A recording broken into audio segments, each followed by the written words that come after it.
بسم الله والصلاة والسلام على رسول الله. حبيباتي كي راكم؟ ان شاء الله تكونوا غاية لاباس وانتم تشوفوا في هذا الفيديو تاع اليوم. ان شاء الله تلقاكم باحسن الاحوال يا رب.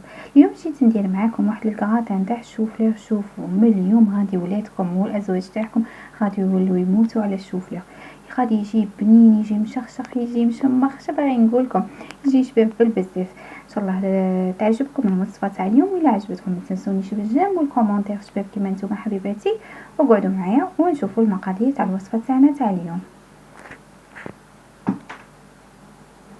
هنا في طاجين، هنا نجيب طاجين ندير عليه الماء، ندير عليه شويه تاع الملح، ندير عليه زوج فصوص تاع الثوم، ولا كان عندكم ورقه تاع الرمل ديروا عليه ورقه تاع الرمل، انا مكاش متوفر عندي.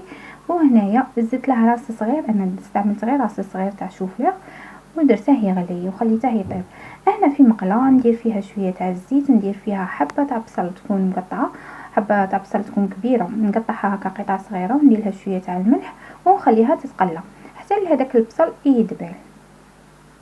انا بعد ما قليت هذاك البصل كما راكم تشوفوه حسيته بلي دخل شويه طيب، هنايا نزيد عليه شويه تاع الكفته. بما انه ما عنديش كميه كبيره تاع الشوفليغ، انا هنا قلت غادي نسيلهم نشوفهم لا كلاوه صح ولا ما كلاوهش، بعد ما نكثرش اي ساعه كلاوه عجبهم بالبزاف. انا كيما قلت لكم درت شويه تاع كفته تاع الدجاج، زدت لها الكيري تاع الدجاج، زدت لها شويه تاع سكينجبير، شويه تاع الحروش، شويه تاع الفلفله حمراء، وشويه تاع الكمون، وشويه تاع الملح. نخلط هذوك المكونات هكا في رحبه كيما راكم تشوفوا ونديرهم على النار يتقلاو. انا بعد ما تقلت لي هذيك الكفته كيما راكم تشوفوا، هنايا نزيد لها الجبن. هنايا عندي وحده جبن تاع الشيف، ونزيد لها كاس تاع الحليب.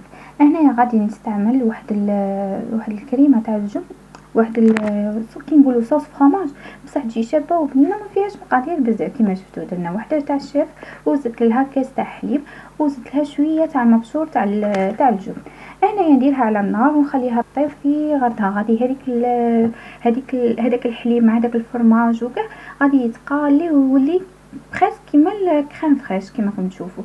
هذه تولي لنا اون صوص شابه وبنينه. ما عندي ما نقول لكم، هاد لاصوص هي اللي غادي تزيد البنه لهذاك الشوفله، وما غاديش يعرفوا كاع بلي شوفله، قسما بالله يجي بنين ما عندي ما نقول لكم. هنايا هذاك الشوفله بعد ما طاب وصفيته كيما راكم تشوفوا، هنايا قطعته قطع صغيره هكا وزدته على هذيك لاصوص. هنايا نخلط غايه باش يتشرب لي بهذيك لاصوص، ومن بعد نجيب بلا اللي غادي ندخله للفرن ندهنه بشويه تاع زبده ونفرغ عليه هذاك الخليط تاعي بهذه الطريقه. شوفوا ساهل ماهل ما فيهش بزاف مكونات ويجي بنين. انا بعد ما فرغت هذاك الخليط تاعي كيما هكا نسقمه ونزيد له هكا كاضافه من الفوق، نزيد له شويه تاع الفرماج غربي. هنايا نديرو هاد لاصوص هكا تجي خفيفه وبنينه، خير ملي نديرو هذيك نديرو بيشاميل تجي ثقيله ويجي يقهم كي نقولوا شوفليغ زيدي له بيشاميل وكا يجينا ثقيل. بصح بهاد الوصفه غادي تشوفوا راني متاكده غادي تعجبكم وغادي تجيكم بنينه، راني بنينه تالمو باسكو والله لا جا بنين. هنايا كيما قلت لكم زدت له شويه تاع مبشور تاع الفرماج غابي كيما هكا ودخلته الفوق يتغاتينا. هنا شعلت له الفوق والتحت خليته باش هكا شويه يحمر، وها هو في صحن التقديم. شوفوا كيفاش يجي بسم الله ما شاء الله. هنا خلوه يحمر غايه ويدينا هذاك اللون الذهبي شباب. هنا غادي نحط معكم شويه، شوفوا كيفاش يجي من الداخل، يجي مشمخ يجي شباب. المهم كثرت عليكم شباب.